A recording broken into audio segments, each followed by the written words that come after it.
हिंदी में यूपीएससी की तैयारी से संबंधित प्रोग्राम्स को देखने के लिए सब्सक्राइब करें study IQ IAS Hindi. Hello दोस्तों, स्वागत है आप सबका स्टडी IQ IAS हिंदी पे। मैं ललिता दहिया और बहुत ही महत्वपूर्ण टॉपिक आपके प्रीलिम्स के पॉइंट ऑफ व्यू से सारे महत्वपूर्ण संविधान संशोधनों की जो सूची है वो एक ही क्लास में हम करने का प्रयास करेंगे। जितने भी महत्वपूर्ण संविधान संशोधन हुए हैं उनको हम अच्छे से समझने का प्रयास करेंगे, उनको याद करने का प्रयास करेंगे।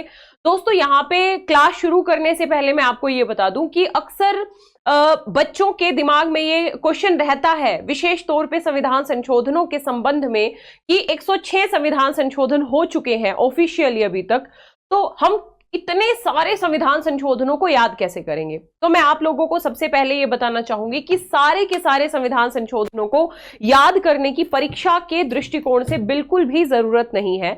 हमें केवल महत्वपूर्ण संविधान संशोधनों को जानना जरूरी है, उनकी विशेषताओं को समझना जरूरी है, ताकि एग्जाम में हम एक तरीके से इससे रिलेटेड जितने भी क्वेश्चन आए उनको आसानी से सॉल्व कर सके। ठीक है, तो आपको इसके अलावा बाकी के संविधान संशोधन देखने की जरूरत नहीं है, क्योंकि आज तक मैक्सिमम जितने क्वेश्चन बने वो इन्हीं संविधान संशोधनों से बने हैं और आगे भी इन्हीं संविधान संशोधनों से बनते रहेंगे। ठीक है, ध्यान रखिएगा। तो शुरू कर लेते हैं आज की इस क्लास को। ये क्लास IAS-PT 2024 के लिए बहुत ही ज्यादा महत्वपूर्ण है।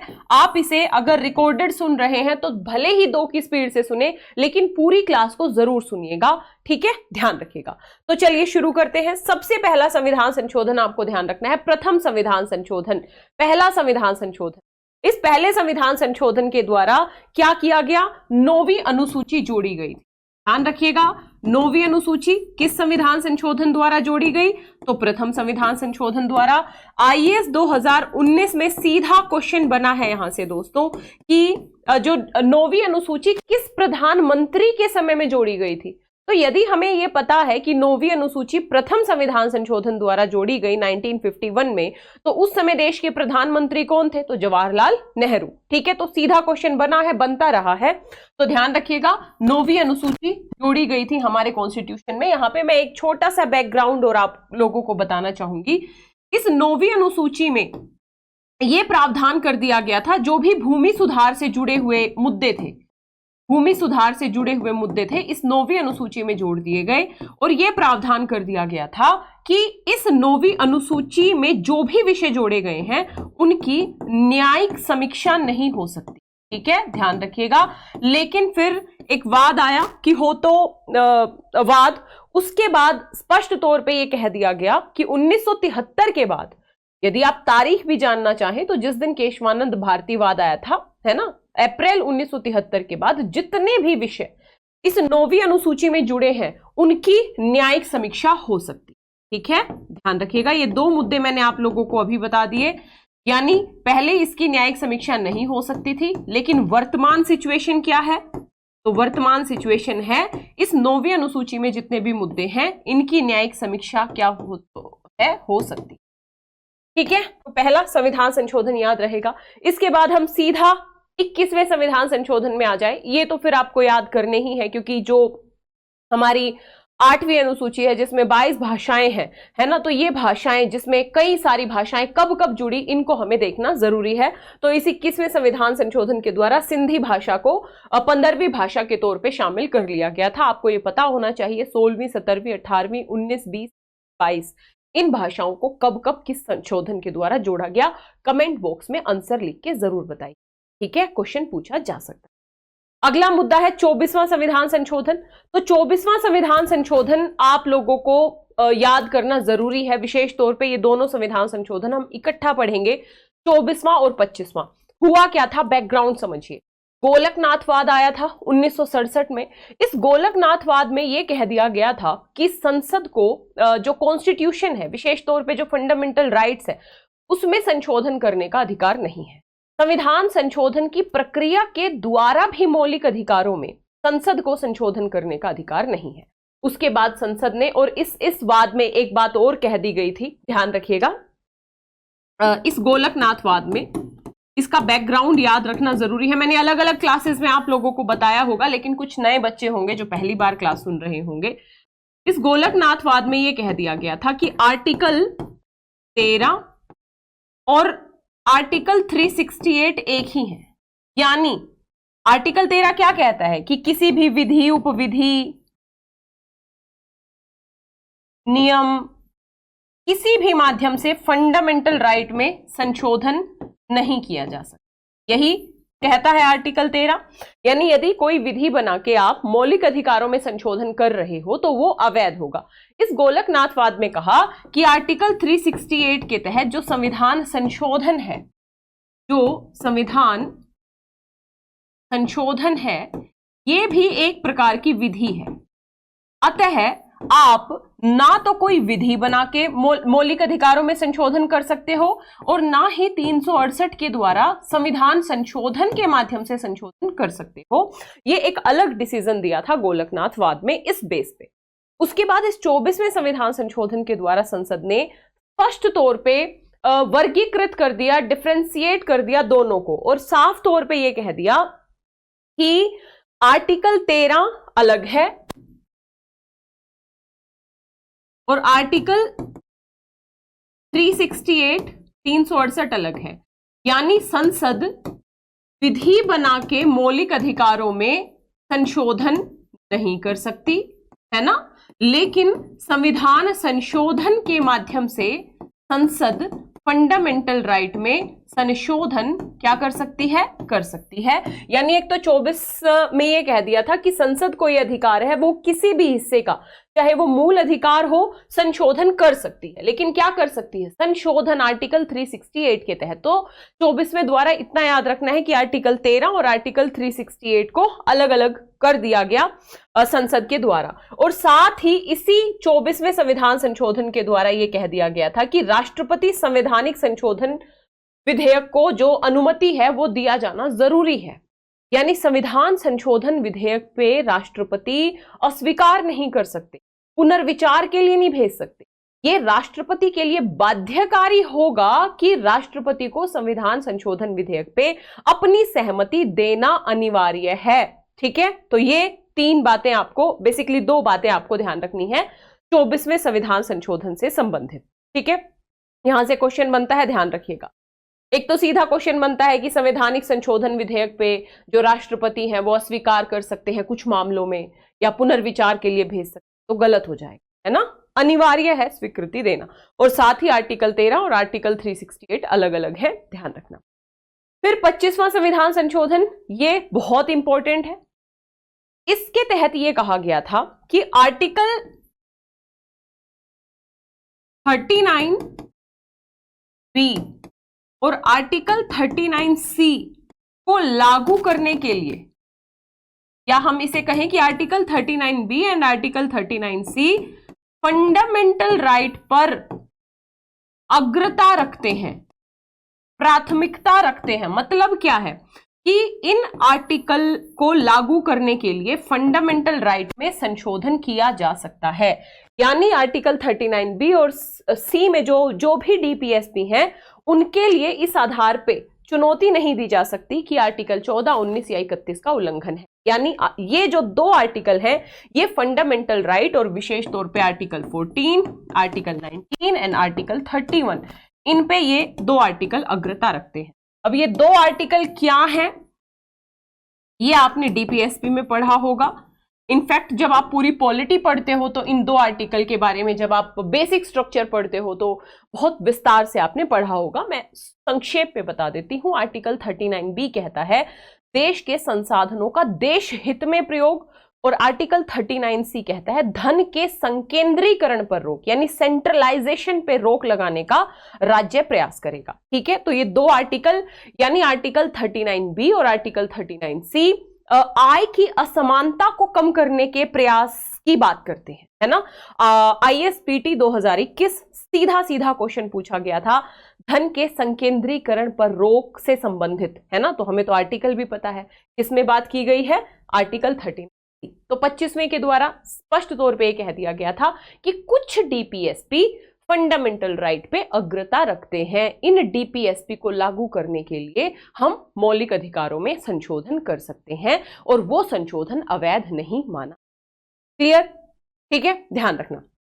तो पहला 21वां, 24वां, 25वां, उसके बाद हम 35वां और 36वें संविधान संशोधन को एक साथ देखेंगे। सिक्किम हमारा हिस्सा नहीं था जब देश स्वतंत्र हुआ। पहले सिक्किम को हमने सीधा अपने राष्ट्र का अभिन्न हिस्सा, पूर्ण राज्य नहीं बनाया। पहले सिक्किम को सह राज्य का दर्जा दिया गया। ठीक है, तो 35वें संविधान संशोधन, सह राज्य का दर्जा देने का मतलब क्या है कि पूर्ण राज्य नहीं बनाया था। कुछ कुछ मामले हमने अपने पास लिए थे सिक्किम के, है ना, और कुछ मामले सिक्किम के पास ही थे, है ना। तो सह राज्य बनाया 35वें के द्वारा। भाई पहले सह राज्य बनाएंगे तभी तो पूर्ण राज्य बनाएंगे ना, इसके सेकंड स्टेज होगी ना वो। और फिर जब सिक्किम को भरोसा हो गया कि भारत चाइना के रुख का नहीं है, तो फिर हमने सिक्किम को पूर्ण राज्य बनाया 36वें संविधान संशोधन द्वारा। ठीक है, तो 35वां सह राज्य, यहां से पीसीएस में कई बार क्वेश्चन बनता है, या आपसे आईएएस-पीटी में थोड़ा सा कंफ्यूजन क्रिएट करके क्वेश्चन पूछा जा सकता है कि 35वें संविधान संशोधन के द्वारा सिक्किम को पूर्ण राज्य बना दिया गया, तो सीधा सीधा गलत हो जाएगा। तो ये छोटे छोटे जो डिफरेंस हैं आपको पता होने चाहिए। 36वें के द्वारा सिक्किम को भारतीय संघ का पूर्ण राज्य बना दिया गया। ये जो बीच के है ना, 34वां, 32वां, 31वां, बहुत ज्यादा देखने की जरूरत नहीं है, ये संशोधन ही आप लोगों के लिए इनफ है। उसके बाद बहुत इंपॉर्टेंट संविधान संशोधन है 42वां संविधान संशोधन। ये बहुत लंबा चौड़ा, बहुत विस्तृत संशोधन माना जाता है, इसे मिनी कॉन्स्टिट्यूशन भी कहते हैं।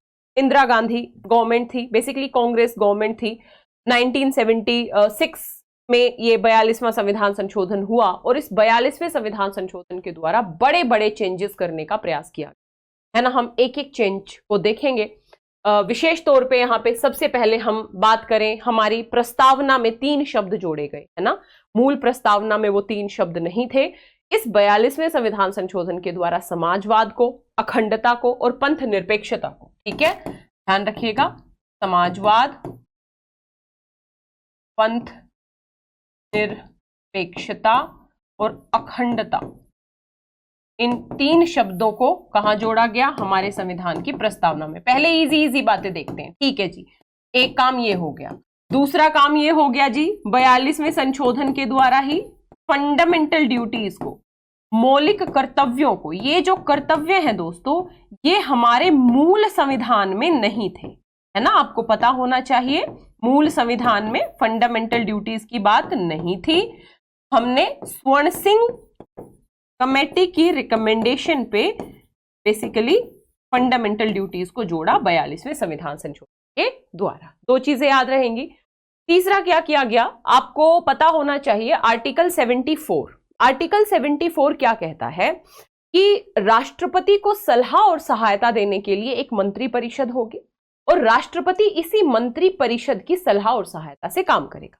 तो बड़ा कंफ्यूजन होता था कि ये जो सलाह है, क्या ये सलाह राष्ट्रपति पे बाध्यकारी है, या फिर राष्ट्रपति अपनी मनमानी भी कर सकते हैं।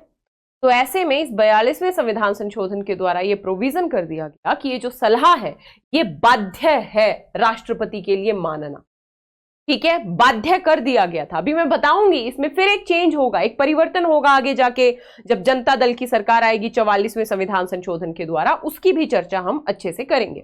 लेकिन 42वें संविधान संशोधन के द्वारा इस सलाह को बाध्य बना दिया गया था। यहां पे एक बात ध्यान रखना, इंदिरा गांधी की गवर्नमेंट है, शक्तियों के केंद्रीकरण का प्रयास होगा, है ना, शक्तियां बढ़ाने का प्रयास होगा कहीं, तो ऐसे कुछ प्रयास भी आपको 42वें संविधान संशोधन में दिखेंगे, ठीक है। अगला मुद्दा आपको क्या ध्यान रखना है, ये जो प्रशासनिक अधिकरण और अन्य मामलों में जो ट्रिब्यूनल्स की व्यवस्था की बात शुरुआत हुई, ये जो ट्रिब्यूनल्स की व्यवस्था की शुरुआत है, ये भी हमें 42वें संविधान संशोधन के द्वारा दिखती है। संविधान संशोधन को न्यायिक जांच से बाहर कर दिया गया था, ये बहुत इंपॉर्टेंट है, और ये कह दिया गया था कि जो उच्चतम और उच्च न्यायालयों, मतलब जो भी संसद संविधान संशोधन करती है, वो उसकी न्यायिक समीक्षा नहीं हो सकती। आपको याद होना चाहिए, मैं एक छोटा सा क्लू दे देती हूँ आप लोगों को। केशवानंद भारती वाद आता है, मूल ढांचे की संकल्पना दी जाती है ना, सबको पता है। 42वां संविधान संशोधन, ये जो मैं अभी डिटेल में पढ़ा रही हूं, इसकी 2 बड़ी महत्वपूर्ण बातें क्या, जब हम बेसिक स्ट्रक्चर पढ़ते हैं, पहली बात ये कर दी गई कि संसद ने ये कह दिया था कि भाई संविधान संशोधन करने की हमारी शक्ति असीमित है, अनलिमिटेड है। हम कुछ भी संविधान संशोधन करें, न्यायपालिका को उस संविधान संशोधन की न्यायिक समीक्षा करने का अधिकार नहीं। हालांकि बाद में यह भी याद होगा, मिनर्वा मिल्स वाद में क्या कह दिया था कि ना जी ना, न्यायिक समीक्षा ये जो न्यायिक समीक्षा है ये बेसिक स्ट्रक्चर का पार्ट है, आप नहीं छीन सकते। यानी संसद की संविधान संशोधन करने की शक्ति असीमित नहीं है। मिनर्वा मिल्स वाद में डिसीजन आया 1980 में, वो एक अलग बात है, लेकिन इस 42वें संविधान संशोधन के द्वारा ये कह दिया था कि संविधान संशोधन न्यायिक जांच से बाहर है। यानी किसी भी प्रकार के संविधान संशोधन की न्यायपालिका न्यायिक समीक्षा नहीं कर सकती। ठीक है, तो फिर से शक्तियां हमें मजबूत होती दिख रही हैं, सरकार की केंद्रीकरण दिख रहा है शक्तियों में। साथ ही ये कह दिया गया था, जैसे अभी 25वें संविधान संशोधन से रिलेट करो इस बात को। 25वें संशोधन द्वारा क्या कहा गया कि आर्टिकल 39B और आर्टिकल 39C है ना, फंडामेंटल राइट पे अग्रता रखते हैं। यानी इन दो अनुच्छेदों को लागू करने के लिए फंडामेंटल राइट में संशोधन किया जा सकता है ना। लेकिन इस 42वें संविधान संशोधन द्वारा थोड़ी अतिवादिता हो गई थी और यह कह दिया संसद के द्वारा कि सारे के सारे डीपीएसपी फंडामेंटल राइट पे प्राथमिकता रखते हैं, अग्रता रखते हैं। ध्यान रखिएगा, यानी ये कह दिया गया कि सभी, मैं यहां पे लिख देती हूं 44वें से पहले यहां पे लिख देती हूं 42वां। ये कह दिया गया कि सारे डीपीएसपी फंडामेंटल राइट पर अग्रता रखते हैं। यानी किसी भी डीपीएसपी को लागू करने के लिए फंडामेंटल राइट में संशोधन किया जा सकता है। लेकिन मैं यहां पे बताना चाहूंगी आप लोगों को, मिनर्वा मिल्स वाद आता है और इस मिनर्वा मिल्स वाद में डीपीएसपी और फंडामेंटल राइट में संतुलन का सिद्धांत दे दिया जाता है ना, कि कोई किसी के ऊपर अग्रता नहीं रखता, बल्कि दोनों एक ही गाड़ी के दो पहलू हैं, संतुलन का सिद्धांत है। हालांकि यहां पे भी आर्टिकल 39B और आर्टिकल 39C को वरीयता दे दी गई थी कहीं ना कहीं। अब आपसे एक क्वेश्चन पूछा जा सकता है कि फंडामेंटल राइट और डीपीएसपी में संतुलन का जो सिद्धांत है, क्या ये बेसिक स्ट्रक्चर है? तो ये बेसिक स्ट्रक्चर है। किस वाद में ये सिद्धांत दिया गया था? तो मिनर्वा मिल्स वाद में ये सिद्धांत दिया गया था। लेकिन 42वें संविधान संशोधन के द्वारा ये प्रोविजन करने का प्रयास किया, इनफैक्ट कर भी दिया गया था, जब तक मिनर्वा मिल्स वाद नहीं आता कि भाई सारे डीपीएसपी वरीयता रखेंगे फंडामेंटल राइट पे। ठीक है, फिर अगला मुद्दा है 3 डीपीएसपी जोड़े गए। ध्यान रखिएगा, आर्टिकल 39A निशुल्क विधिक सहायता, आर्टिकल 43A उद्योगों के प्रबंधन में कर्मगारों की भागीदारी एंड आर्टिकल 48A पर्यावरण संरक्षण से संबंधित। इनफैक्ट आर्टिकल 39F बच्चों के बेसिकली शोषण से मुक्ति के संबंध में भी जो डीपीएसपी का प्रोविजन है, ये सब 42वें संविधान संशोधन के द्वारा जोड़े गए थे। साथ ही भारत के किसी एक भाग में जो आर्टिकल 352 के तहत राष्ट्रीय आपदा की व्यवस्था की जाती है, युद्ध, बाह्य आक्रमण या सशस्त्र विद्रोह की कंडीशन में यह कह दिया गया कि पूरे देश में ही आपदा लगना जरूरी नहीं है, अपितु आप देश के किसी एक भाग में भी राष्ट्रीय आपदा की घोषणा कर सकते हो। और साथ ही आपको ध्यान रखना है यहां पे, इतना इनफ है। ठीक है, तो ये है 42वां संविधान संशोधन। अब आप एक बार मेरे साथ रिवाइज कर लो। फंडामेंटल ड्यूटी जोड़े गए, प्रस्तावना में 3 शब्द जोड़े गए, डीपीएसपी में कुछ चेंजेस किए गए। इसके साथ ही 42वें संविधान संशोधन के द्वारा और क्या किया जाएगा, तो सारे के सारे डीपीएसपी को फंडामेंटल राइट के ऊपर वरीयता दे दी गई थी। साथ ही न्यायिक समीक्षा की शक्ति न्यायपालिका से छीन ली गई थी। इसके प्रत्युत्तर में मिनर्वा मिल्स वाद के दोनों मुद्दे मैं आपको बता चुकी हूं, है ना, ध्यान रखिएगा। और साथ ही देश के किसी एक भाग में आप आपातकाल घोषित कर सकते हैं। ये है आपका 42वां संविधान संशोधन। इसके अलावा भी 42वें संविधान संशोधन में बहुत सारी बातें थी, हमें उतनी बातें याद रखने की जरूरत नहीं है। इसीलिए इस 42वें संविधान संशोधन को मिनी कॉन्स्टिट्यूशन भी कहा जाता है, क्योंकि काफी विस्तारित ये संविधान संशोधन था। अलग अलग मुद्दों को लेके इसमें संशोधन प्रस्तावित किए गए थे। ठीक है, ध्यान रखना। उसके बाद दोस्तों जो इंदिरा गांधी गवर्नमेंट थी या फिर हम कहें कांग्रेस गवर्नमेंट थी, वो खत्म होती है, उसका कार्यकाल समाप्त होता है और जनता दल की सरकार आती है। और जो कुछ ऐसे संशोधन जो थोड़े रिजिड दिख रहे थे या जो केंद्रीय शक्ति को अनावश्यक तौर पे बढ़ाने वाले कदम दिख रहे थे, उनमें परिवर्तन किया जाता है 44वें संविधान संशोधन के द्वारा, और जनता सरकार ये संशोधन लाती है। ये मैं जनता सरकार और कांग्रेस सरकार क्यों बता रही हूं, एक बार आईएएस में सीधा सीधा क्वेश्चन पूछ लिया गया, मेरे को ईयर याद नहीं है, आप देखिएगा 2012 से लेके 16-17 तक के क्वेश्चन देखिएगा, सीधे तौर पे क्वेश्चन पूछ लिया गया था कि जो 44वां संविधान संशोधन कांग्रेस सरकार के द्वारा लाया गया, कुछ ऐसा स्टेटमेंट था उसमें। तो हमें पता होना चाहिए कि 42वें के प्रत्युत्तर में 44वां आता है और जनता सरकार ये संशोधन लाती है। अब इसमें कुछ संशोधन होंगे। एक तो लोकसभा और राज्य विधानमंडल के कार्यकाल को 42वें के द्वारा बढ़ा दिया गया था, लेकिन 44वें के द्वारा क्या किया गया, उसको पूर्ववत यानी 5 वर्ष जितना संविधान के समय था उतना ही कर दिया गया, यानी जो कार्यकाल बढ़ाया था उसको जितना पहले था उतना ही कर दिया गया। साथ ही जो 42वें संविधान संशोधन के द्वारा किया गया कि राष्ट्रपति के लिए मंत्री परिषद की सलाह मानना बाध्यकारी है, तो इस 44वें संविधान संशोधन के द्वारा कहा गया कि बाध्यकारी नहीं बल्कि राष्ट्रपति एक बार पुनर्विचार के लिए भेज सकते। बात समझ में आ गई? ध्यान रखिएगा, एक बार पुनर्विचार के लिए भेज सकते हैं राष्ट्रपति। ठीक है, समझ में आ गया। लेकिन आपने पॉलिटी में पढ़ा भी होगा, ये वही वाला संशोधन है जो आपने अलग अलग जगह पढ़ा होगा, लेकिन यदि मंत्रिपरिषद दोबारा उस प्रस्ताव को एज इट इज भेज दे राष्ट्रपति को या कुछ संशोधन के साथ भेज दे तो राष्ट्रपति बाध्य होंगे हस्ताक्षर करने के लिए, यानी केवल एक बार पुनर्विचार के लिए भेजने का अधिकार है। और इसमें भी धन विधेयक को पुनर्विचार के लिए नहीं भेज सकते, संविधान संशोधन को पुनर्विचार के लिए नहीं भेज सकते। ये जो पुनर्विचार के लिए भेजने की शक्ति है ये भी सामान्य विधेयकों के मामले में ही लागू होती है। ठीक है, तो ध्यान रखिएगा, एक तो कार्यकाल को पूर्ववत रखा गया और राष्ट्रपति को एक बार पुनर्विचार के लिए जो है भेजने की शक्ति दी गई, लेकिन पुनर्विचार के पश्चात राष्ट्रपति के लिए बाध्यकारी कर दिया गया कि राष्ट्रपति अब उस पर हस्ताक्षर करेंगे ही करेंगे। ठीक है, उसके साथ जो सुप्रीम कोर्ट और हाई कोर्ट की जो शक्तियां थी न्यायिक समीक्षा की, उसको वापस दे दिया गया कि नहीं भाई, न्यायिक जो भी उनकी शक्ति छीनी थी न्यायिक समीक्षा की, यानी उनकी शक्तियों को वापस लौटा दिया गया इस 44वें संविधान के द्वारा। सबसे इंपॉर्टेंट है ये, आंतरिक अशांति के स्थान पे सशस्त्र विद्रोह शब्द जोड़ दिया गया। आर्टिकल 352 के तहत पहले जो आपातकाल लगता था वो युद्ध, बाह्य आक्रमण और आंतरिक अशांति के आधार पे लगता था। ध्यान रखना, शब्दों पे ध्यान दीजिएगा। लेकिन इस आंतरिक अशांति के आधार पे काफी दुरुपयोग होता है। 1975 में जो इमरजेंसी लगती है हमारे देश में, हमने पढ़ा होगा हर जगह, एनसीईआरटीज वगैरह में भी एक तरीके से लोकतंत्र का उल्लंघन था वो कहीं ना कहीं। तो आंतरिक अशांति और ये आभास लगाया गया कि इस आंतरिक अशांति के आधार पे तो आर्टिकल 350 का दुरुपयोग कई बार कर सकती है गवर्नमेंट। तो ऐसे में इस आंतरिक अशांति शब्द को हटा के इसके स्थान पे सशस्त्र विद्रोह शब्द जोड़ दिया। यानी वर्तमान में कौन सा शब्द है? युद्ध, बाह्य आक्रमण और सशस्त्र विद्रोह।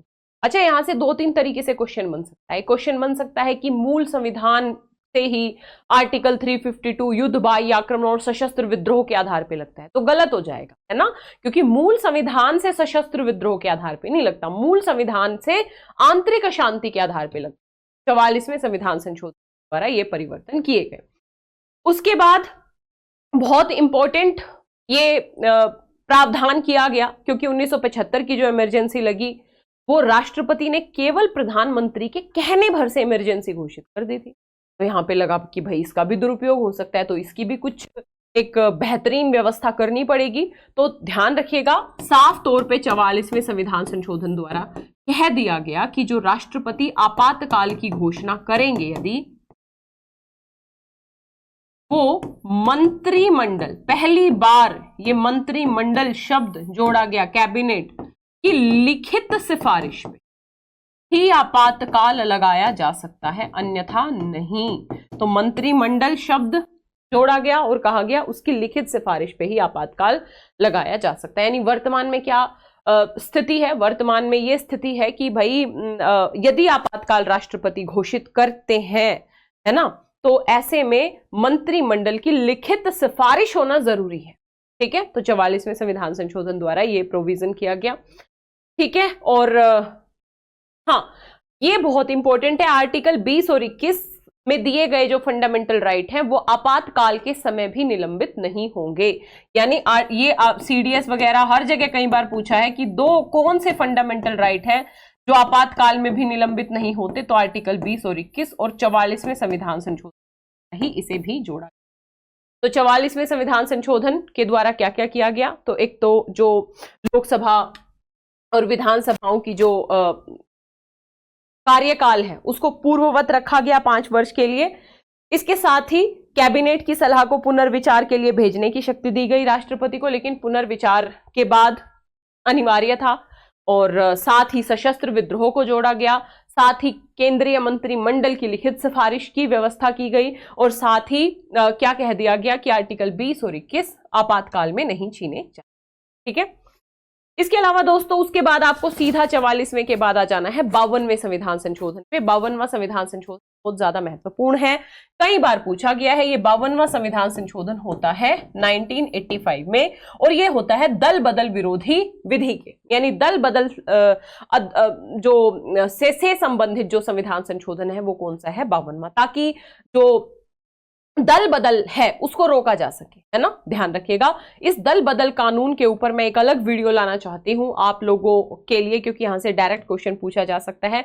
यदि ये वीडियो चाहिए तो कमेंट बॉक्स में लिख दीजिए, ठीक है, आपके कमेंट्स पढ़ूंगी और फिर मैं ऐसी वीडियो भी आप लोगों के लिए ले आऊंगी। तो 52वां संविधान संशोधन ध्यान रखिएगा।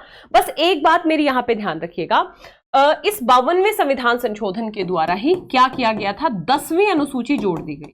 10वीं अनुसूची, 10वीं अनुसूची किससे संबंधित है, पूछ लेगा, दल बदल से। और दल बदल की व्यवस्था कौन से संविधान संशोधन के द्वारा की गई, तो 52वें संविधान संशोधन। बस एक बात और याद रख लीजिएगा कि दल बदल से संबंधित किसी भी सदस्य की अयोग्यता का निर्धारण करने की शक्ति किसके पास है, ध्यान रखिएगा, लोकसभा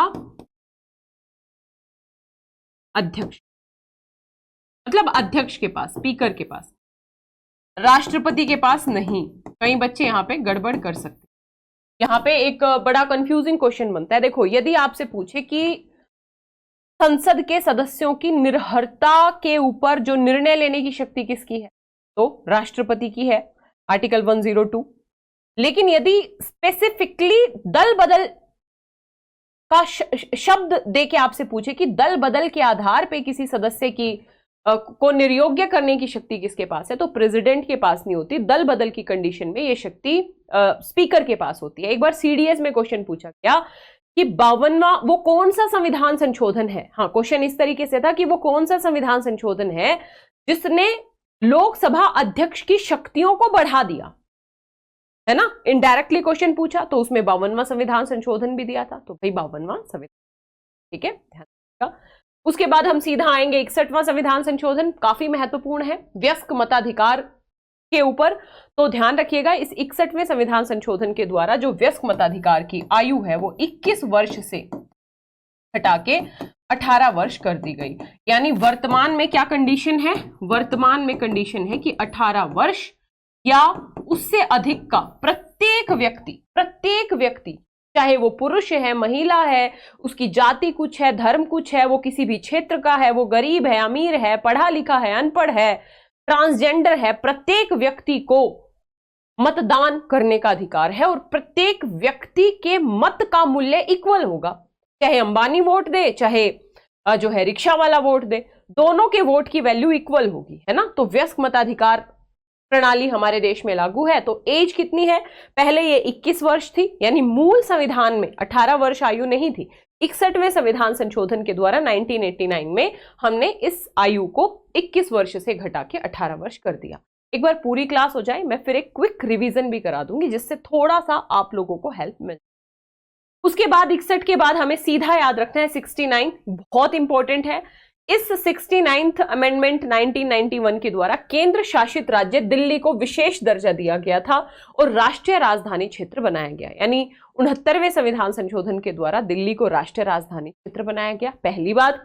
दूसरी बात, दिल्ली के लिए 70 सदस्यीय विधानसभा और 7 सदस्यीय मंत्री परिषद की व्यवस्था की गई। यानी मंत्री परिषद की व्यवस्था, आपसे पूछ लेगा दिल्ली को राष्ट्रीय राजधानी क्षेत्र किस संविधान संशोधन के द्वारा बनाया गया, तो 69। इसके साथ ही दिल्ली में विधानसभा की व्यवस्था किस संविधान संशोधन के द्वारा की गई, तो ध्यान रखिएगा 69वें संविधान संशोधन के द्वारा। उसके बाद 2 संविधान संशोधन हमारे लिए काफी ज्यादा महत्वपूर्ण है, 73वां और 74वां, आपने अलग अलग जगह पढ़ा होगा। 73वें संविधान संशोधन के द्वारा दोस्तों ध्यान रखिएगा पंचायती राज व्यवस्था की शुरुआत की गई। ठीक है, 3-4 चीजें हुई। एक तो भाग 9 संविधान में, हमारे संविधान में भाग 9 जोड़ दिया गया, अनुसूची 11वीं अनुसूची जोड़ दी गई और इस 11वीं अनुसूची में 29 विषय दिए गए, यानी पंचायतों को ये 29 विषय देने की बात की गई। हालांकि ये 29 के 29 विषय पंचायतों को मिलेंगे नहीं मिलेंगे, कितने विषय मिलेंगे, ये पर्टिकुलर उस राज्य की विधानसभा पे डिपेंड करता है कि किसी राज्य की विधानसभा अपनी पंचायतों को कितनी शक्तियां देना चाहती है। ठीक है, यानी वो एक फिर अलग मुद्दा है, कभी पंचायती राज सिस्टम में पढ़ेंगे, लेकिन 73वें संविधान संशोधन की बात आपको ध्यान रखनी है। ठीक है, तो 1992 में बेसिकली 73वां संविधान संशोधन हुआ, पंचायती राज सिस्टम से जुड़ा हुआ है। इसी तरीके से 74वां संविधान संशोधन भी बहुत इंपॉर्टेंट है, नगर पालिका व्यवस्था की बात की गई। हमारे कॉन्स्टिट्यूशन में क्या जोड़ा गया, भाग 9A जोड़ा गया। ठीक है, भाग 9A जोड़ा गया और 12वीं अनुसूची जोड़ी गई। इस 12वीं अनुसूची में कितने विषय देने की बात की गई, तो 18 विषय देने की बात की। ठीक है, तो ये अलग अलग 12वीं अनुसूची किस संशोधन के द्वारा जोड़ी, तो 74वें द्वारा जोड़ी, भाग 9A है ना, तो ये इंपॉर्टेंट है 74वां संविधान संशोधन आप सबकी। उसके बाद दोस्तों हम बात करेंगे 84वां संविधान संशोधन की।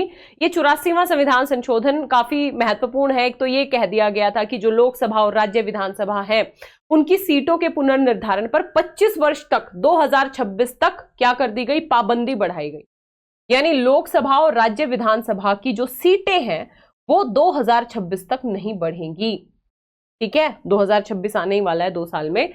दूसरे शब्दों में लोकसभा और विधानसभाओं में सीटों की संख्या 2026 तक यही रहेगी जो 2001 में थी। साफ तौर पे व्यवस्था कर दी गई। याद रहेगा 84वां संविधान संशोधन काफी महत्वपूर्ण है।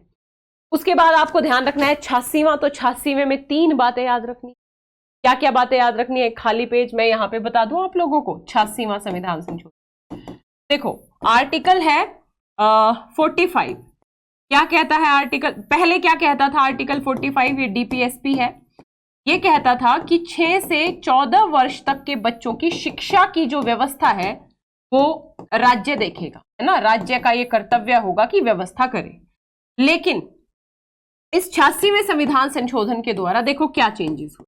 एक तो आर्टिकल 21A जोड़ दिया, 21A, और 21A जोड़ा, एक फंडामेंटल राइट बन गया। क्या, 6 से 14 वर्ष तक के बच्चों की जो प्रारंभिक शिक्षा है उसको एक फंडामेंटल राइट बना दिया फंडामेंटल राइट। ठीक है जी, तो जब फंडामेंटल राइट बना दिया तो इस 45 में जो ये बात थी अब ये परिवर्तित होगी कि नहीं होगी, होगी। यानी आर्टिकल 45 में व्यवस्था कर दी गई कि 0 से 6 यानी प्रारंभिक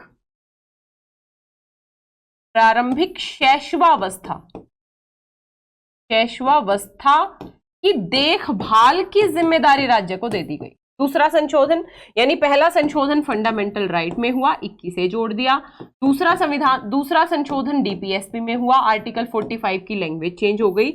और तीसरा संशोधन होता है फंडामेंटल ड्यूटी में, जब 11वां फंडामेंटल ड्यूटी जोड़ दिया जाता है और यह कह दिया जाता है कि 6 से 14 वर्ष तक के बच्चों की जो प्रारंभिक शिक्षा है वो देना प्रत्येक माता पिता और अभिभावक की जिम्मेदारी है। ठीक है, ध्यान रखिएगा।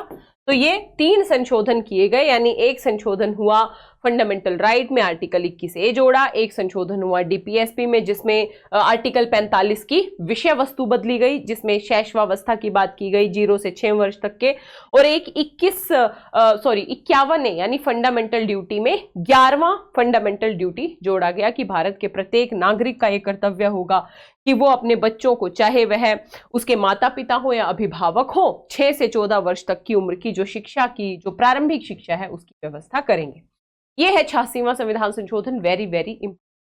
उसके बाद बात करते हैं हम 89th अमेंडमेंट, है ना।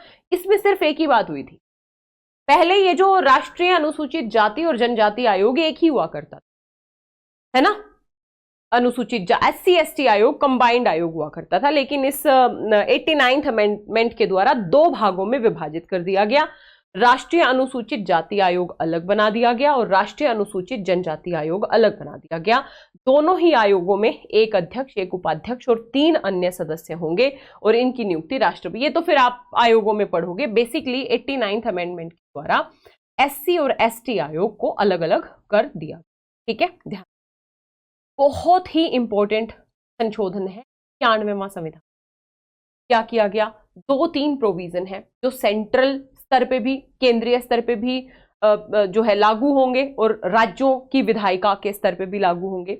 ये कह दिया गया कि मंत्री परिषद के आकार को निश्चित कर दिया गया इस संशोधन के द्वारा, और क्या कहा गया कि केंद्रीय मंत्री परिषद में प्रधानमंत्री समेत जो मंत्रियों की अधिकतम संख्या होगी वो लोकसभा की टोटल संख्या के 15% से ज्यादा नहीं होगी।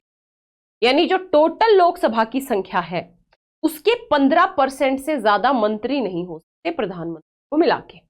बात समझ में आ गई?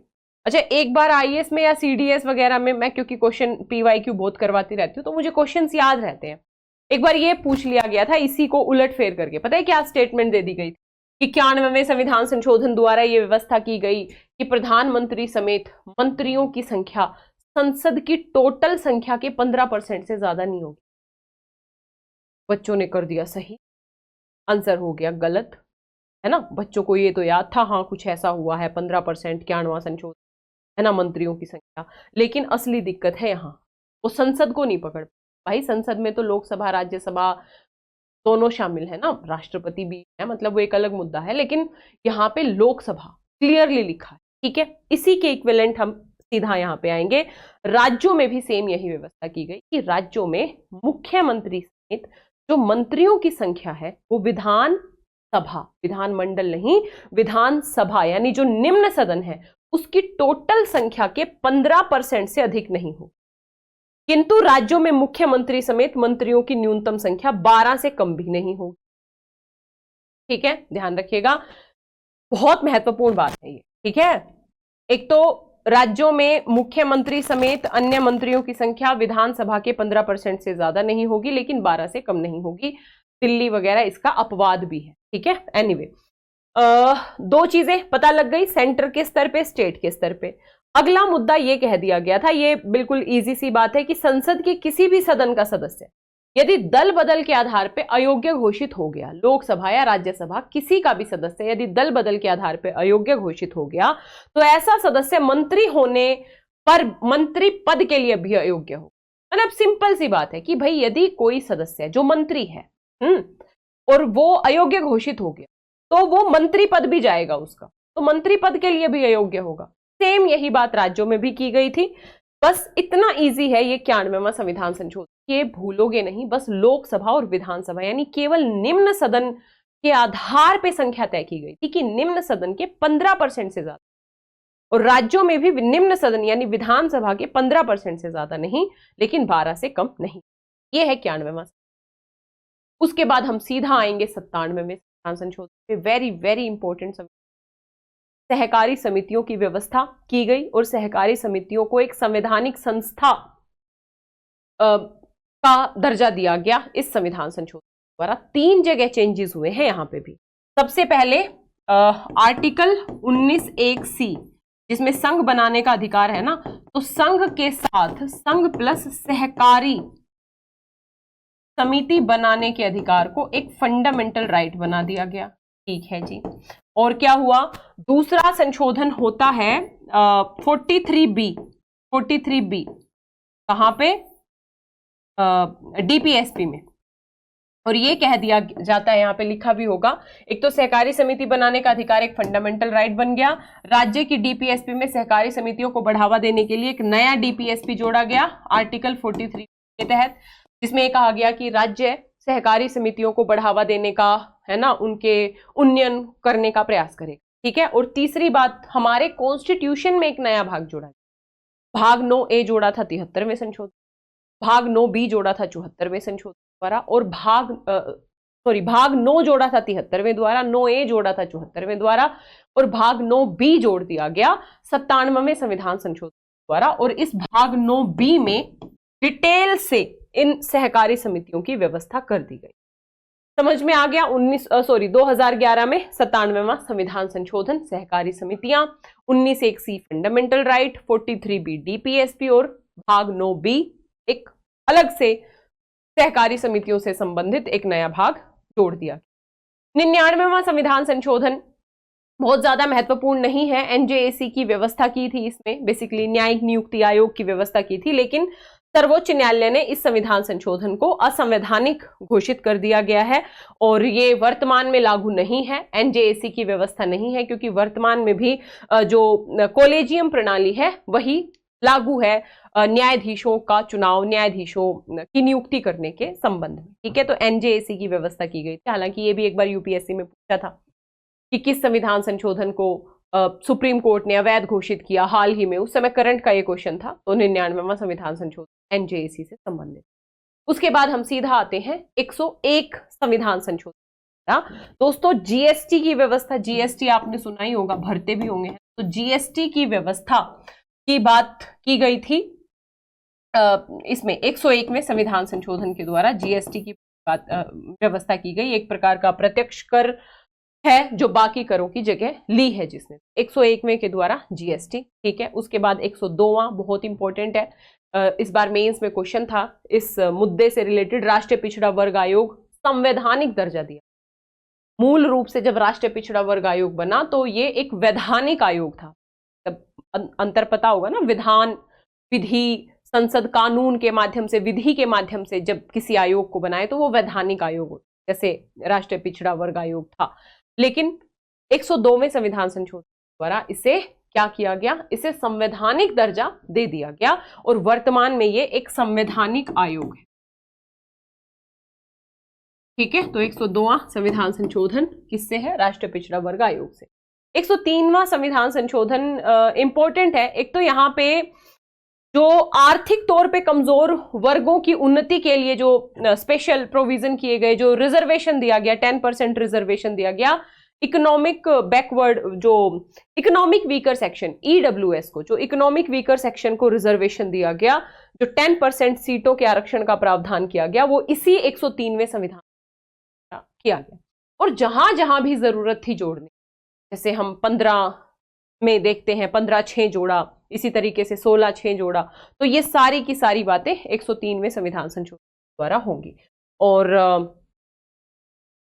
ये तो फिर अलग आपने पढ़ा ही होगा कि ये जो भी हम ईडब्ल्यूएस को आरक्षण देंगे, ये जो भी आरक्षण चल रहा है हमारे देश में उससे अलग होगा, यानी वर्तमान आरक्षण पे प्रभाव नहीं पड़ेगा, है ना। तो ईडब्ल्यूएस, और वर्तमान में अभी सुप्रीम कोर्ट ने इस 103वें संविधान संशोधन को वैध भी घोषित कर दिया है। ठीक है, मतलब इसको लीगल करार दे दिया गया है और वर्तमान में ईडब्ल्यूएस को जो रिजर्वेशन है ये लागू भी। 104वां संविधान संशोधन महत्वपूर्ण है। एक तो ये क्योंकि हर 10 साल में SC ST का रिजर्वेशन बढ़ाते रहते हैं, तो एक तो 104वें संविधान संशोधन के द्वारा SC ST के रिजर्वेशन को 10 साल के लिए बढ़ाया गया। दूसरा प्रोविजन किया गया, एंग्लो इंडियन की जो व्यवस्था होती थी, लोकसभा में लोकसभा में 2 एंग्लो इंडियन और राज्य विधानसभाओं में 1 एंग्लो इंडियन को मनोनीत करने की व्यवस्था थी। केंद्र में राष्ट्रपति मनोनीत करते थे और राज्य में राज्यपाल मनोनीत करते थे। इस व्यवस्था को समाप्त कर दिया गया। ठीक है, यानी संशोधन विधेयक द्वारा संसद में जो एंग्लो इंडियन समुदाय के प्रदत्त आरक्षण को समाप्त कर दिया। यानी आपसे पूछे वर्तमान में अब एंग्लो इंडियन को, अभी लोकसभा चुनाव हो रहे हैं, तो क्या एंग्लो इंडियन को रिजर्वेशन दिया जाएगा? तो नहीं दिया जाएगा। ठीक है, ध्यान रखना 104वें संविधान संशोधन द्वारा एंग्लो इंडियन के जो रिजर्वेशन की व्यवस्था थी इसको समाप्त कर दिया गया। ठीक है, अब आते हैं 2 संशोधन और 105वां संविधान संशोधन। तो 105वां संविधान संशोधन किया गया है कि जो सामाजिक आर्थिक रूप से पिछड़े वर्गों की पहचान करने के लिए जो लिस्ट बनती है, socially and economic backward class की जो लिस्ट बनती है, वो राज्य सरकार और यूटी भी उस लिस्ट को बना सकते हैं। सुप्रीम कोर्ट ने डिसीजन दे दिया था, वो बेसिकली अलग तरीके से 102वें संविधान संशोधन को समझ गए थे कि जो लिस्ट बनाने की जिम्मेदारी है सामाजिक आर्थिक रूप से जो कमजोर तबके हैं वो केंद्र की ही। तो केंद्र ने क्या किया, 105वें संविधान संशोधन द्वारा इस स्थिति को बिल्कुल स्पष्ट कर दिया है कि सामाजिक आर्थिक तौर पे जो पिछड़े तबके हैं उनकी लिस्ट बनाने की जिम्मेदारी राज्य सरकार और यूटी की भी है, मतलब वो भी अपनी अपनी लिस्ट बना सकते हैं। 106वां संविधान संशोधन सारी लड़कियों का फेवरेट, इनफैक्ट अच्छे लड़कों का भी फेवरेट संविधान संशोधन है, और ये संशोधन वास्तव में समय की जरूरत था, है ना, क्योंकि हमारी संसद में यदि हम महिलाओं का प्रतिनिधित्व देखें तो नाम मात्र का है। कई अफ्रीकन कंट्रीज भी इस मामले में हमसे बहुत आगे हैं, है ना, तो ऐसे में जरूरत थी कि महिलाओं को रिजर्वेशन दिया जाए, और इस 106वें संविधान संशोधन द्वारा लोकसभा और राज्य विधानसभा में महिलाओं को के लिए 33% सीटों का रिजर्वेशन की व्यवस्था की गई। लेकिन ये अभी बेसिकली लागू होगा ये 2026 जब परिसीमन हो जाएगा उसके बाद से, ठीक है। लेकिन हाँ, याद रखना है 106वें से, हालांकि ये 128वां संविधान संशोधन विधेयक, ध्यान रखना है इसमें भी एक डिफरेंस, संविधान संशोधन विधेयक अलग होता है। विधेयक मतलब विधेयक लाया गया संसद। अब ऐसे 128 के आसपास संविधान संशोधन विधेयक आ चुके हैं, लेकिन उसमें से कई सारे पारित नहीं हुए। जो पारित हुए वो असली संविधान संशोधन।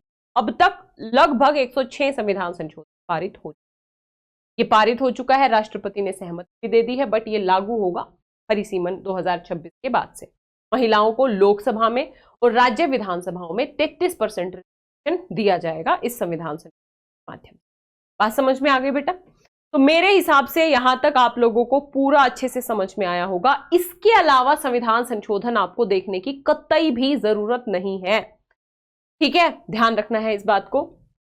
मैं आपको यहां पे ये बता दूं, एक बार फटाफट देख लेते हैं। तो पहला 9वीं अनुसूची, 21वां सिंधी भाषा, 24वां 25वां मैंने डिटेल से बताया आप लोगों को, 13 अलग है, 368 अलग है ना, और राष्ट्रपति संवैधानिक संशोधन को मंजूरी देना अनिवार्य है। 25वें के द्वारा आर्टिकल 39BC को वरीयता दी गई। 35वां सह राज्य, 36वां पूर्ण राज्य, 42वें के द्वारा कई सारी बातें मैंने डिटेल में बताई आप लोगों को। 44वां, 52वां दल बदल से है। 61वां मतदान की आयु, 69वां दिल्ली से संबंधित है। 73, 74 आपको याद ही रहता है। 84वां एक बार देख लेना, 2026 तक जो यही संख्या रहेगी इसके संबंध में व्यवस्था की गई। 86वें के द्वारा 3 चीजें, fundamental right, DPSP and fundamental duty, detail से बताया।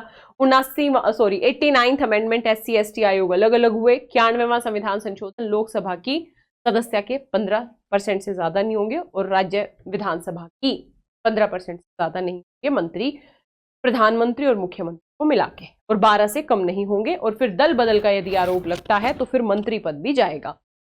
97वां सहकारी समिति, 19(1)C, 43B एंड भाग 9B। उसके बाद 99वां संविधान संशोधन खत्म ही हो चुका है। 101वां GST, 102वां राष्ट्रीय पिछड़े वर्ग को संवैधानिक दर्जा, 103वां हमें पता ही है 10% रिजर्वेशन इकोनॉमिक वीकर सेक्शन को। 104वां एंग्लो इंडियन की व्यवस्था समाप्त की गई, और 105वां ध्यान रखिएगा राज्यों की शक्ति बहाल की गई अपनी सामाजिक आर्थिक तौर पे पिछड़े वर्गों की लिस्ट बनाने की, और साथ ही 106वां महिलाओं के लिए आरक्षण की व्यवस्था। आशा करती हूँ क्लास आपको अच्छी लगी होगी। ध्यान रखिएगा, मेरी सभी क्लासेस से जुड़ने के लिए आप फॉलो कर सकते हैं ललिता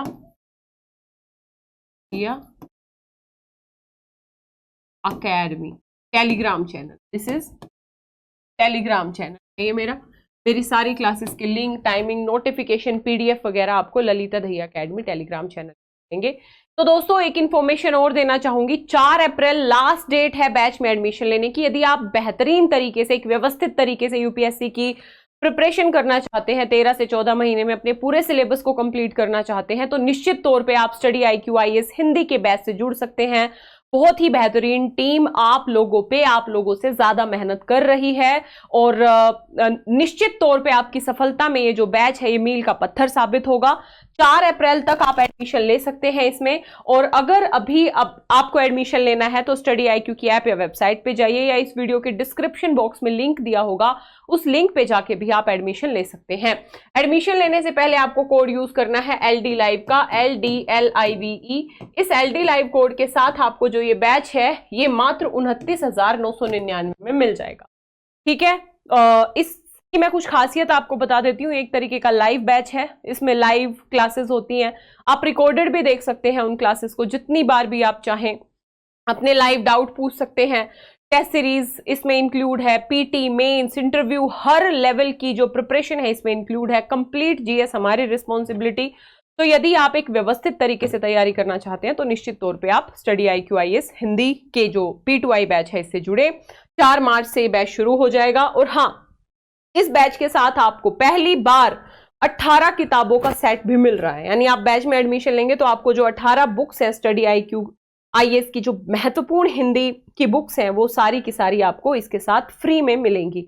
LD Live कोड का प्रयोग जरूर कीजिएगा। Thank you so much. Hindi में UPSC की तैयारी से संबंधित प्रोग्राम्स को देखने के लिए सब्सक्राइब करें स्टडी IQ IAS हिंदी।